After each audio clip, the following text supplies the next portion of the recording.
안녕하십니까. 한국무역협회 브뤼셀 지부장 박연호입니다. EU의 디지털세 도입과 대응에 대해 말씀드리겠습니다. 최근 디지털세가 우리나라는 물론 국제적으로 큰 이슈가 되고 있지요. 구글, 아마존 같은 글로벌 정보통신 기업들이 법인세를 실제 서비스를 제공하고 수익을 내는 국가가 아닌 법인이 소재하고 있는 국가에 납부하고 있기 때문인데요. 그러다 보니 적절한 세금을 확보하지 못한 국가들의 불만이 많았고요. 이를 개선하려는 시도가 EU 국가를 중심으로 지속되고 있습니다. 구글이 한국에서 수익을 올리고 있지만 정작 법인세는 서버를 두고 있는 싱가포르에 납부하고 있는 경우를 사례로 들 수 있겠습니다. 오늘 말씀드릴 순서는 먼저 EU가 디지털세를 도입하려는 배경과 그간의 논의 경과 및 내용을 설명드리고, 이어서 OECD의 디지털세 논의와 이런 논의가 EU에 미칠 영향을 살펴보도록 하겠습니다. 또한 EU 및 OECD의 디지털세 영향과 우리 대응 방안에 대해서도 언급하도록 하겠습니다. 그럼 먼저 EU의 디지털세 도입 배경을 설명드리겠습니다. 글로벌 정보통신 기업들은 법인세가 낮은 국가를 활용, 조세를 회피해왔는데요. 디지털세는 이를 방지하는 데 목적이 있습니다. 참고로 디지털세는 글로벌 ICT 기업의 법인세와 별도로 디지털 서비스 매출액에 대하여 일정 세율을 과세하는 것을 말합니다. 지금까지 구글, 애플 등과 같은 대형 ICT 기업들은 아일랜드나 룩셈부르크 등 법인세율이 낮은 국가의 법인을 설립, 법인세를 낮게 납부해왔습니다. 이 때문에 프랑스 정부는 지난해 9월 구글에 대해 2017년과 2018년 조세 피분에 대해 약 10억 유로의 벌금과 가산세를 부과하게 됩니다. 또한 EU는 글로벌 ICT 기업들이 회원국 소득을 아일랜드 경유 조세 피지로 이전 회원국 사이에서 불만이 높아짐에 따라 아일랜드의 시정을 촉구하게 됩니다. 특히 2016년 8월엔 아일랜드 정부에 대해 애플의 조세 회피와 관련 130억 유로를 추징하도록 명령을 합니다. 아일랜드 역시 EU와 회원국들의 불만을 의식 2014년 세법을 개정해 더블 아이리시 기법을 무효화하고 기존 법인에 한해 개정 세법 적용을 올해 말까지 위하는 조치를 취하게 됩니다. 여기에서 더블 아이리시 기법은 아일랜드와 네덜란드에 각각 2개와 1개 법인을 설립, 전 세계에서 발생한 수익을 최종적으로 조세 회피국인 버뮤다로 보내는 수법을 말하겠습니다. 다음으로 디지털 경제에 맞는 조세 체계를 확립, 공정과세를 실현하는 것도 디지털세 도입 배경이 되고 있습니다. 디지털 기업들은 빠른 속도로 성장하고 있으나 기존 과세 제도가 이를 따르지 못해 법인세를 제조 기업보다 적게 납부하고 있는 실정입니다. 실제 시가총액 기준으로 세계 상위 20대 기업 중 디지털 기업은 2006년 7%에서 2017년 54%로 급증했고요. 이 기간 중 디지털 기업의 연평균 매출 증가율은 14%로 다른 다국적 기업을 크게 상회한 것으로 나타났습니다.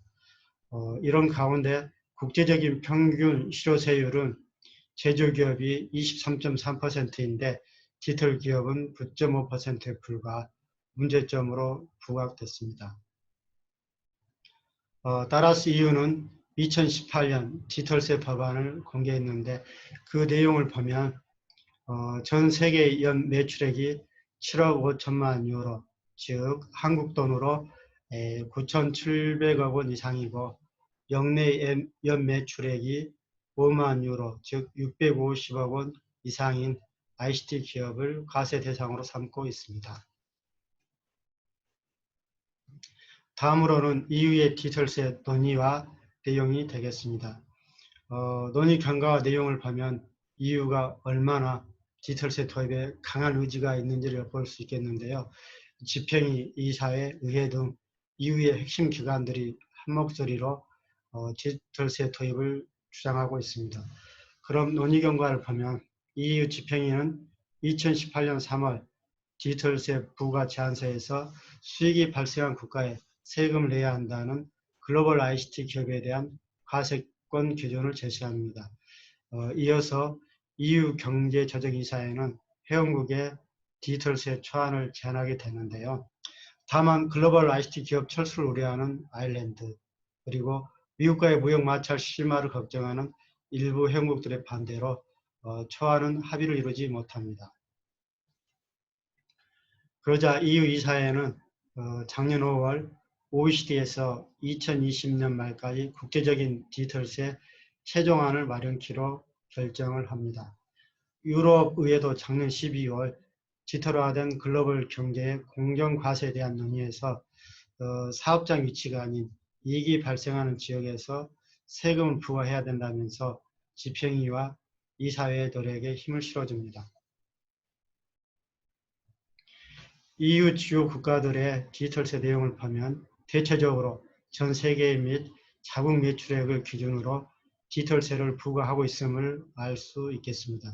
그럼 개별 국가의 시행 내용을 보면 회원국 중 제일 먼저 디지털세를 시행한 프랑스는 전 세계 연 매출액이 7억 5천만 유로 이상이고 프랑스 내 연 매출액이 2,500만 유로 이상인 ICT 기업을 과세 대상으로 삼고 있고요. 세율은 3%를 적용하고 있습니다.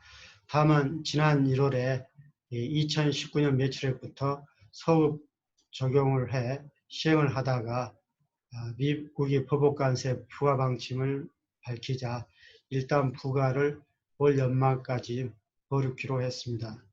영국은 전 세계 연 매출액이 5억 파운드 이상이고 영국 내 매출액이 2,500만 파운드 이상인 ICT 기업의 매출액의 2%를 세금으로 부과하고 있습니다.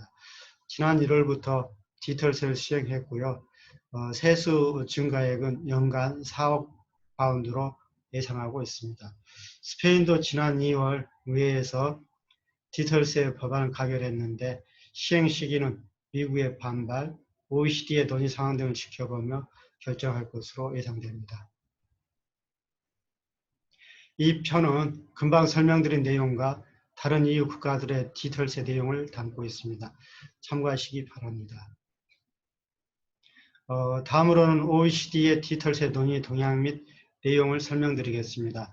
OECD는 2015년부터 BEPS, 즉 다국적 기업 조세 회피 방지 대책의 포괄적 이행을 위한 다자간 협의체인 IF, Inclusive 프레임워크에서 디지털세를 논의했으며 이 결과 지난 1월 IF 총회에서 디지털세 기본 골격에 합의했고요.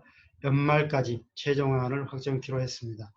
이번 초안의 특징은 ICT 기업을 대상으로 하는 이후의 디지털세와 달리 소비자 대상 사업 등 산업군이 광범위에 삼성전자나 현대차 등도 과세 대상이 될 수 있다는 겁니다. 다음은 주요 경과 및 향후 일정이 되겠는데요. 미국, 독일 등은 2018년 12월 G20에 디지털세 기준 제안서를 제출합니다. 이에 따라 OECD는 정책 브리핑에서 디지털세 부과 원칙으로 과세권 기준 정립, 조세피 방지용 최저한세 도입 등 두 가지 접근법을 제시합니다. 2019년 7월엔 G7 재무장관 회의에서 디지털세 부과 원칙에 합의했고요. 2020년까지 합의문을 안성키로 결정했습니다. 이어서 10월엔 통합접근법에 기반한 디지털세 제안서를 발표했는데 그 핵심은 글로벌 기업의 초과이익 일부를 매출 기여도에 따라 각국에 배분한다는 것입니다. 또한 디지털세 부과 대상을 확대해 디지털 기술을 이용하는 자동차, 휴대폰, 가전 등과 같은 제품을 제조 판매하는 소비자 대상 사업도 포함할 것을 제안합니다. 이어서 11월엔 글로벌 최저한세 제안서도 발표하는데요. 현지 법인의 소득을 인위적으로 낮춰 법인세를 글로벌 최저한세보다 적게 납부할 경우 모회사의 과세 소득에 최저세율까지의 소득을 포함하여 과세한다는 내용입니다. 즉 글로벌 차원의 최저한세율을 설정, 다국적 기업의 조세 회피를 막겠다는 것입니다. 이어서 통합접근법과 글로벌 최저한세 관련 공청회를 개최하고 지난 1월엔 IF 총회에서 디지털세 초안에 합의하게 됩니다. 내용은 디지털세 부과 대상을 소비자 대상 사업으로 확대했고요. 다만 이중과세 우려를 최소화하기 위해 다른 나라에서 디지털세를 납부하면 본국에서 해당 금액만큼 공제하도록 제안했습니다. OECD는 오는 12월 디지털세에 대한 최종 합의안을 발표하기로 했습니다. 이후에 디지털세 전망을 EU 공동체와 개별 회원국 차원에서 살펴보면 우선 EU 집행위는 OECD에서 디지털세를 합의하지 않으면 독자적으로 세제안을 마련, 시행한다는 계획입니다. 이런 EU의 방침은 OECD의 신속한 합의를 유도하고 글로벌 ICT 기업의 조세 회피를 방지하는 한편 미국의 디지털세 불만을 해소하기 위한 것으로 해석되고 있습니다. 한편 프랑스, 영국 등 EU의 개별 회원국들은 과도기 조치로 디지털세를 시행하되 OECD 차원의 합의안이 도출되면 폐기키로 했습니다. 따라서 OECD의 디지털세는 EU의 압박이 거세고 또한 논의가 상당 부분 진척됐기 때문에 연내 최종 합의 가능성도 점쳐지고 있습니다. EU 디지털세의 국내의 영향을 보면 EU의 디지털세는 전 세계와 해당 국가의 매출액이 일정 수준 이상인 글로벌 ICT 기업에 부과되기 때문에 현재 우리 기업은 과세 대상에 포함되지 않습니다. 다만 아시아 국가들이 EU의 디지털세와 유사한 제도를 도입하고 있어 우리 ICT 기업들의 대응이 요구되고 있습니다. 싱가포르이 지난 1월부터 상품과 서비스에 부과하고 있는 7%의 GST를 그리고 말레이시아도 같은 시기부터 6%의 디지털 서비스세를 디지털 서비스 제공자에게 부과하기 시작했습니다. 한편 EU의 디지털세 도입은 미국과의 무역 마찰을 더욱 심화시키는 요인이 될 것으로 예상됩니다. 미국은 EU의 디지털세를 자국 ICT 기업을 타깃으로 한 사일사임 관세로 인식, 보복 관세로 대응하겠다는 생각이며 이에 따라 프랑스가 지난 1월 디지털세를 시행하자 미국은 와인, 치즈 등 프랑스산 상품 약 24억 달러에 대해 100%의 보복 관세를 부과하겠다고 위협을 가했습니다. 결국 프랑스는 디지털세 부과를 연말까지 유예하는 결정을 하게 됩니다. 미국은 영국에 대해서도 디지털세를 시행하면 브렉시트 이후 미국무역 협정을 체결하지 않겠다고 말해 향후 기추가 주목되고 있습니다. 다만 현 시점에서 우리가 좀 더 관심을 가져야 할 것은 국제적 기준을 마련하는 OECD의 디지털세 논의를 할 수 있겠습니다. OECD와 EU의 디지털세 논의를 토대로 분석해 보면 우리 기업들은 글로벌 스탠다드에 맞게 사내 재무 및 회계 제도를 정비할 필요가 있고요. 또한 제품 판매 국가에 법인세를 제대로 납부하면 새로운 제도가 시행돼도 큰 영향은 없을 것으로 예상됩니다. 디지털세 도입에 따라 이중과세가 문제가 될 수가 있는데요. 해외에서 납부한 금액만큼 국내에서 공제될 수 있을 것으로 전망됩니다. 끝으로 우리 기업들은 해외 거점을 선정할 때 조세 혜택보다 시장성, 인프라 등 다른 요인도 중시할 필요가 있겠습니다. 다음은 정부의 대응이 되겠는데요. 국제적인 디지털세가 시행되면 세수권이 생기는 대신 기존 세수권을 다른 국가에도 할애해야 됩니다. 따라서 국내 진출 해외 기업의 정확한 매출 파악과 디지털세 시행 후 국가 간 세수권 징수 근거를 마련할 필요가 있습니다. 특히 구글, 애플 등 글로벌 ICT 기업들의 국가별 매출을 정확하게 파악하는 것이 어려운데 이에 대한 방안으로 국내 매출액을 의무적으로 공시하도록 제도 개선이 요구되고 있습니다. 감사합니다.